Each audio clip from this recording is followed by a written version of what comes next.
नमस्कार दोस्तों, स्वागत है आपका अपने यूट्यूब चैनल एग्रो ट्रस्ट पर।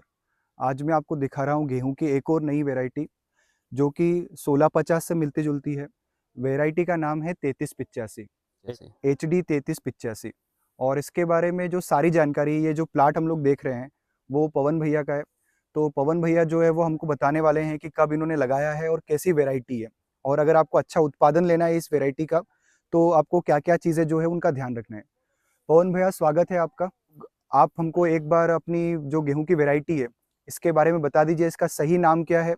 और इस इसका नाम देखे तो HD 3385 है। दिल्ली पूसा संस्थान से निकाली गई वैरायटी है जो लास्ट ईयर रिलीज हो गई थी। और ये खाने वाली वैरायटी जो स्टीवम वैरायटी है। और इस वैरायटी को लगाने का उद्देश्य प्रोडक्शन।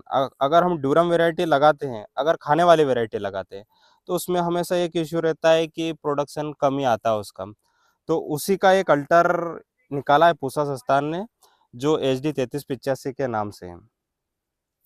आप पहली बार ही लगा रहे हो ये वैरायटी को, या पहले भी लगा के रखी है आपने? जी, लास्ट ईयर हमने लगाई थी इसको, 2 बीघा में लगाई थी ट्रायल बेस पर। तो बहुत अच्छा प्रोडक्शन मिला हमें, 7-17 कुंटल प्रति बीघा के हिसाब से मिला था। और इस बार हमने पूरे 2 हेक्टेयर में लगाई है।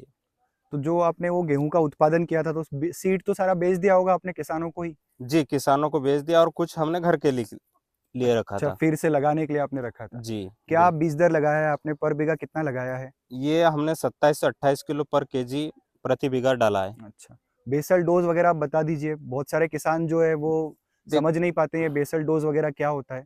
देखो, ये वैरायटी का प्रोडक्शन देने के पीछे एक ये है कि इसकी जो ड्यूरेशन है वो लगभग लगभग 145 दिन के लगभग हार्वेस्ट होती है, जो तेजस से 1 सप्ताह लेट आती है। और इसका एक बेनिफिट और देखते हैं तो ये जो गर्मी के प्रति बहुत रेसिस्टेंस है। इसकी सोइंग हम अक्टूबर के सीजन में कर सकते हैं, जैसे 20 अक्टूबर 25 अक्टूबर जब गर्मी रहती है तब भी कर सकते हैं। तब भी कोई इश्यू नहीं आता है। और इस वेराइटी में आता है वैक्स। जो वैक्स आता है, ये हमेशा हम देखते हैं कि जो गर्मियों में हम अगर जो बोनी कर देते हैं तो फिर वो ज़्यादा अच्छे ग्रोथ नहीं कर पाते। पर ये वैक्स की वजह से इसमें ग्रोथ में कोई इश्यू नहीं रहता है।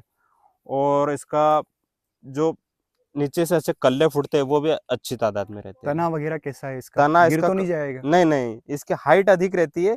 पर हाइट का इश्यू अगर देखते हैं तो हाइट पे इतना डिपेंड नहीं करता। आपका स्टेम स्टेम अगर जो आपको मजबूत रहेगा, देखिए स्टेम की क्वालिटी देखिए। इतना स्टेम अभी तक फिलहाल कोई सी भी वेराइटी नहीं, इतना स्टेम तेजस का भी मजबूत नहीं है। इसका स्टेम बहुत मजबूत है। और जब भी अपने लोकल क्षेत्र में यहीं पे लगाया उज्जैन जिले में, किसी के भी गेहूं नहीं गिरे।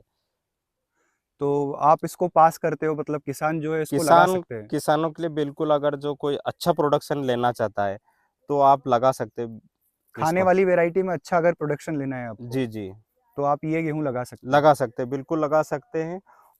इसमें थोड़ा-सा बस 10 दिन लेट आता है, बाकी उसमें कोई इश्यू नहीं रहता है। फर्टिलाइजर वगैरह में कुछ डिफरेंट करना पड़ेगा, फर्टिलाइज़र खाद इसका वगैरह में? थोड़ा-सा ज़्यादा देना पड़ता है, क्योंकि ये वैरायटी लंबी है। तो इसको आप बेसल डोज़ में आप लगभग NPK 50 किलो प्रति बीघा और लगभग-लगभग 60 किलो प्रति बीघा यूरिया देना पड़ता है 2 बार डोज़ में। और फंगीसाइड वगैरह आपने स्प्रे? फंगिसाइड अगर जो देखते हैं, अगर नीट रहती है तो आप टेबिकोनोजोल या प्रोपिकोनोजोल को डाल सकते हैं। बाकी तो और तो कोई इसमें कोई प्रॉब्लम रहे ही नहीं। ठीक है पवन भैया, धन्यवाद आपका।